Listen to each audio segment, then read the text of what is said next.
The first thing you notice when you arrive in Jogja is the welcoming smiles, friendly men and women, and the peaceful atmosphere. After more than 1 month here, I wanted to know more about the women behind the colorful hijabs and honest smiles. What is the situation of the modern Indonesian women? I went to meet them and ask questions, and this is what they told me. How would you describe the Indonesian woman in few words? I think Japanese woman is so friendly, is so helpful, and also you know that anggun, like a princess. We are very calm and a bit shy sometimes. The Japanese women are first brave, second smart, and third very confident. Women in Indonesian, it's not really independent. They are depends on the men usually. Indonesian women are mostly submissive to their husbands. Today, what does it mean to be a woman in Indonesia? To be a woman in Indonesia is not so difficult, but I think it's so easy because we are freedom. But nowadays we're more like open-minded. Now we are women and men have the same rights now. We become more democratic country. We become more open-minded, and we become more. We are free to express ourselves. We appreciate women more than before, and we can trust women as a leader. So, If the woman is working, it's like she is like modern woman. Yeah. me, I think I'm considered myself as a modern Japanese woman. I mean that I'm not shy anymore, but I'm brave. Man is has a higher level than me. Yeah, we have double burden because women have to help men in find some money, but they have to work at home too. The societal perceptions of women are like, maybe we're the second-class citizens, I guess. Is there a difference between women wearing hijab and women not wearing it? Women wearing hijabs are not different with women with non-hijab. I think the same intelligence, the same opportunity. If I wear hijab or not, it's same. Yeah, I think there is a difference. So when you become a teacher, then it's easier for you to wear hijab because the students can concentrate more on your teaching more than yourself. Today, girls are going to school as much as boys. Back in the past, only men get access to education, to a well-paid job and something like that. But now, everything is much more easier for Indonesian women to pursue their dreams. Not every woman goes to the school. It's like, in the village, usually with a woman, if they are 22 or maybe like 16, usually they get married in the village, like small villages. Depending on who I talked to, the opinions about women in Indonesia were very diverse. Between a variety of activists, students, and young women that I met by chance, the answers quickly became contradictory.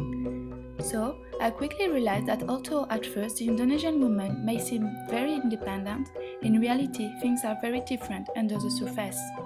As one Indonesian woman told me, the Indonesian smile is the same as Mona Lisa, you'll never know what's behind it. So I had to look deeper to catch a glimpse of reality and better understand the different perspectives about life in Indonesia for women. After so many interviews with so many different women, I met one young woman and she told me a story that affected me deeply, and I felt the need to make this film, learn as much as possible about the situation for Indonesian women and to share this knowledge with you. I went to Lombok and I got raped there. And then when I found out that I am pregnant, I don't want to tell people or the one who raped me because I think it's too disgusting. Like, for me it's really embarrassing. And then I just keep quiet. I don't want to talk anymore about this. For the society, because of pregnancy outside of marriage, it's like a deviant behavior. It's against the society norms. And so some of them can understand it, and some of them just like, oh, that's a disgusting girl. I was just like abandoned girl in Lombok. I'm pregnant alone, and then, yeah, some people helped me, but yeah, they just like fake. I thought they really want to help me, but they just want to do the same things like the rapper, like try to touch me, try to do like sexual harassment to me. It's like about 3 times, but in the end I gave birth myself. I didn't come back to Jogja before when I was pregnant. When I found out that I'm pregnant, because it's really embarrassing for my family.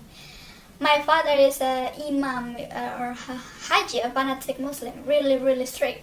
Like in the end, I told my mom that this is my baby, and yeah, she just can't accept that, and she feels sorry because I got this baby by rape. But it's not the same with my brother. He doesn't want to talk to me until now. And he thinks that, I'm dirty, disgusting girl or something like that. Until now, it's too difficult to tell to my father.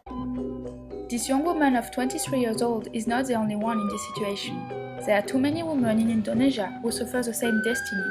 Here, abortion is illegal. In 2009, a law was introduced that legalized abortion in 2 situations only: if the life of the mother is in danger or if the woman has been raped. However, for the abortion to be legal, the woman can only be at most 6 weeks pregnant. This time period is definitely too short. Furthermore, the law is still not fully enforced. In most cases, Indonesian society turns its back on women who are pregnant outside of marriage, regardless of the story behind the pregnancy. Indonesian women will therefore take huge risks and put their lives in danger in order to get an abortion. I met the manager of Samsara, the only association in all of Southeast Asia that provides counseling for women coping with unwanted pregnancy. With more than 300 calls from all over Asia, these young women want to enforce the right to access to safe and legal abortion.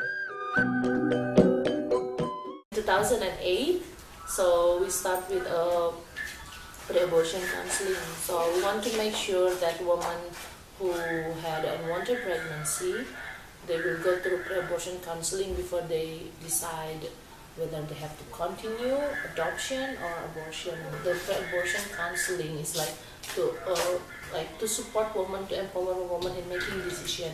And if they decide to have abortion, we want to make sure that they will have a safe abortion. But of course, it's not easy. After talking with her for many hours, I asked her if she's scared sometimes, since most of the advice that she gives to women is illegal. Here is what she answered, always with her beautiful smile. I don't feel afraid, because I don't feel that I'm alone. I know that behind me there are thousands of women who cannot speak up, so I have no fear. I know, I keep in mind that someday, maybe I will go to jail. After spending some time with Samsara, I became concerned about domestic violence in Indonesia. In a country where religion and tradition are omnipresent and where the judgment of society dictates the act of the individual, violence against women in the family is common and difficult to eradicate. Here, 41% of women suffer physical or sexual violence at some point in their life. Rifka is an NGO that helps women who have been or still are victims of violence. Rifka aims to help women defend themselves in the judiciary process. This NGO also tries to encourage discussion about domestic violence, trying to change the mentality towards this taboo topic. We found many problems that become a reason why sometimes women don't want to present their husband to the police because they feel ashamed, because domestic violence is a private case. This is my own family problems. Women sometimes feel that my duties, my obligation as wife is just to obey my husband. And so when I get abuse from my husband, maybe it is my fault. Since 2009 until 2012,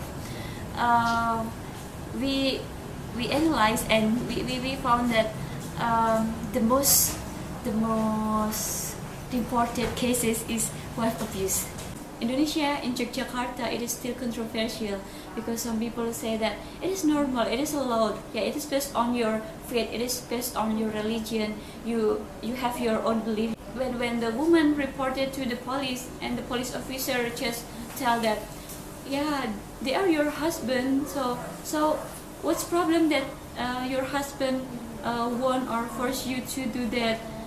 Yeah, the most difficult thing is to synchronize, to have one understanding. I mean to have a same opinion about this marital rape, because yeah, several police officials or maybe several the court still didn't have any good perspective. They still think with patriarchal perspective. Rivka and Lisa has found that more than 85% of the victims of domestic violence go back to their husband. Because of this, they have now launched a men's education program to try and stop domestic violence from the start. The challenge is daunting, but they have decided to change things here. After 1 month of interviews and meetings, I still feel that Indonesian women have a long way to go to freely enjoy their rights. Indonesian society is still very patriarchal, and this limits the full realization of equality between men and women. However, I am still very optimistic. I have met so many extraordinary women so far, who are fighting tough social stigmas with incredible strength, unfaltering bravery, and always a smile.